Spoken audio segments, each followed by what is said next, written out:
लगातार मज़दूरों के साथ हो रहा है अत्याचार। जैसा कि कभी आप देखते होंगे मज़दूर की कंपनी में मृत्यु हो जाती है या फिर कंपनी के अंदर मज़दूर अपाहिज हो जाता है। ऐसा ही एक मामला भी अपने हाल में देखा यसो इंडस्ट्री का। कुछ ऐसा ही एक मामला आया है जो मज़दूर को काफ़ी हद तक परेशान किया गया है। जय सालासर मित्रों, आप देख रहे हैं सालासर न्यूज़ और मैं हूँ विनय प्रजापति। आज हमारे बीच में एक ऐसे भाई हैं जिनको कंपनी के द्वारा कहीं ना कहीं बहुत ज़्यादा प्रताड़ित किया गया है। हम बात करेंगे उनसे कि क्या नाम है उनका और किस कंपनी से। क्या नाम आपका? मेरा नाम भरत हालोर। क्या घटना हुई आपके साथ और कब हुई? मेरे साथ में सर, मेरे साथ खिलाफ मिस्टर संतोष दास उड़ीसा का आदमी है और उन्होंने मेरे साथ खिलाफ कंप्लेन दिया है कि मैं सोया हुआ था, मैंने कंपनी में लोगों को गाली दिया, ऐसा उनका कहना है।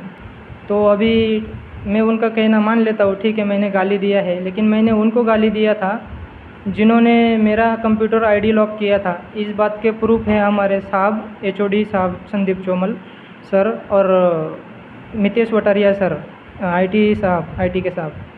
तो चाहे तो आप उनको भी पूछ सकते हैं। उनको मैं बोला था कि मेरा आईडी लॉक कर दिया इसलिए मैंने गाली दिया सर। तो किसी पर्सनल आदमी को आपने गाली दिया है? नहीं, ऐसा अगर ये जितने नाम डाले हैं इन लोगों ने, अगर ये बोल देते हैं कि हम मेरे को पर्सनली ऐसा गाली दिया है तो सामने अगर प्रूफ करके दिखाएंगे तो फिर ठीक है, मैं मान लूँगा इनका कहना। अभी आपकी मेन तकलीफ़ क्या है, क्या हो रहा है आपके साथ में? अभी मेरे को दूसरी जगह पे मैं काम कर रहा था, वहाँ से भी मेरे को इन लोगों ने परेशान करके इधर से मेरी बात उधर पास करके मेरे को निकाल दिया गया है दूसरी कंपनी से भी।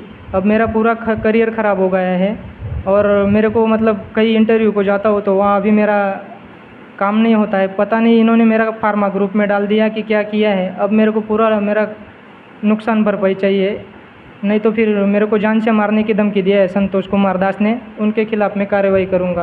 पात्रो साहब से आपने बात किया कि सर मुझे क्यों निकाला, मेरी कोई गलती नहीं, ऐसा कुछ बात हुआ आपका पात्रो साहब से? जी सर, मैंने बात किया पात्रो सर से, लेकिन उन्होंने मेरे को बताया कि हम उड़ीसा, हमारे साहब है ऊपर, उड़ीसा के साहब है, यहाँ हमारा चलता है और हम चाहे जिसको निकाले चाहे जिसको रखे। ये चीज़ किसने बोली? मेरे को संतोष दास ने बोला। Yes sir. तो आप जब कंपनी पे गए वॉचमैन वगैरह से आपका कुछ बात हुआ?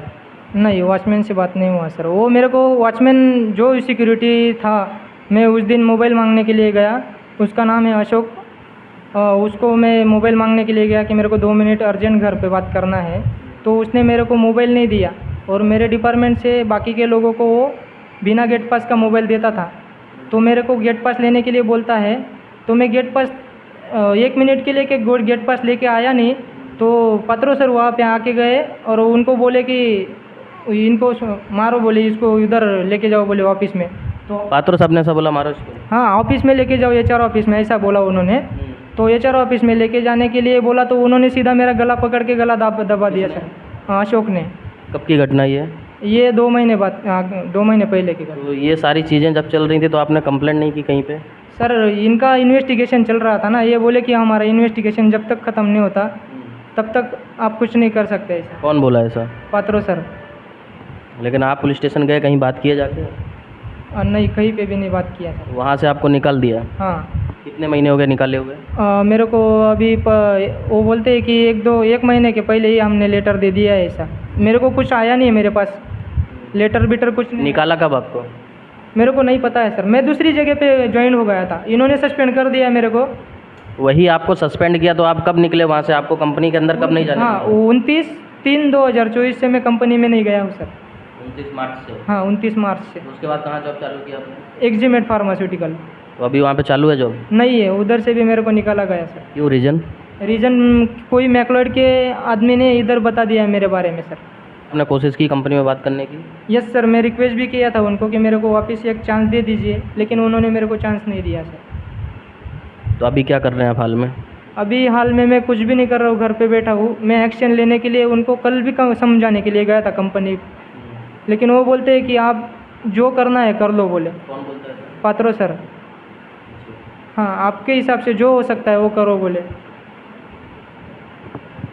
जैसे कि आपने देखा जो इन्होंने अभी बताया भरत भाई ने, फार्मास्यूटिकल कंपनी है, जैसा कि इन्होंने बताया कि संतोष कोई दास हैं, उनके द्वारा इनके साथ कुछ वार्तालाप हुई और उसके बाद जो पात्रो साहब हैं उन पर शिकायत की। लेकिन कानून क्या कहता है कि जब तक सामने वाले की गलती आप साबित नहीं कर देते तब तक उसको इस तरीके से निकालना नहीं चाहिए। महाराष्ट्र में रहने वाला व्यक्ति गुजरात में आकर किसी कंपनी के भरोसे काम करता है और इस तरीके से उसको अचानक निकाल दिया जाता है। दूसरा जो सबसे बड़ी बात बनती है, बताया गया कि हम उड़ीसा वाले हैं और उड़ीसा वालों की चलती है, तो कहीं ना कहीं ये प्रांतवाद जो है ये बहुत बड़ा एक बम है, एक विस्फोट है। इस तरीके का प्रांतवाद कहीं पर भी नहीं होना चाहिए। सभी के सहयोग से, सभी की एकता से हर जगह काम चलते हैं। और सबसे बड़ी बात होती है कि कोई भी कंपनी का बड़ा से बड़ा मैनेजर, सुपरवाइज़र, एचआर, डायरेक्टर क्यों ना हो, वो सभी के सभी टिके हुए होते हैं मज़दूर के ऊपर। जब मज़दूरों के साथ ही लगातार इस तरीके की बदतमीजी, इस तरीके का व्यवहार किया जाएगा तो कहीं ना कहीं ये आने वाले समय के लिए बहुत बड़ा खतरा है। कंपनी ने क्या गलतियां की, इनकी क्या गलतियां थीं, ये सारी चीज़ें एक जांच का विषय है, जांच होनी चाहिए। हम किसी भी बात की सत्यता जाहिर नहीं करते हैं, लेकिन जितना इन्होंने बताया वो कितना सत्य है और कितना झूठ है, इस बात की जांच होनी चाहिए और कंपनी को भी इस तरीके के बर्ताव नहीं करने चाहिए। खबर पर नज़र बनाए रखने के लिए देखते रहिए सालासन न्यूज़।